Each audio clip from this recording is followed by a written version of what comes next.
Assalamualaikum warahmatullahi wabarakatuh. Warga Tamiang, Tengkuluk Tamiang, Pelintau Tamiang.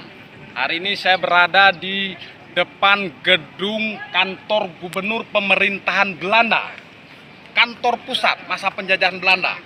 Ya, saat ini. Jadi, dan menurut sejarah, kantor ini pernah menahan pejuang kita, Cut Nyak Dien, seorang pejuang yang sangat melegenda di kita dan pernah ditahan di sini. Nah, hari ini kami ceritakan ke warga Tamiang bahwasanya Tengkuluk Tamiang mempromosikan kebudayaan Tamiang. Terima kasih. Mudah-mudahan apa yang kami buat niat baik bisa kembali dengan baik.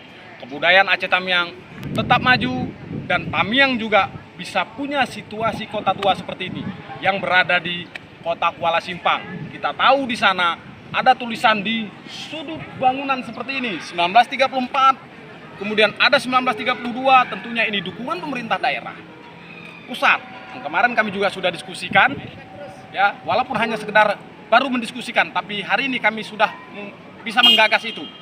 Saya Mustaka Kamal, Kepala Bidang Kebudayaan, dengan penggiat budaya berusaha terus bergerak untuk memajukan kebudayaan Kabupaten Aceh Tamiang. Assalamualaikum warahmatullahi wabarakatuh.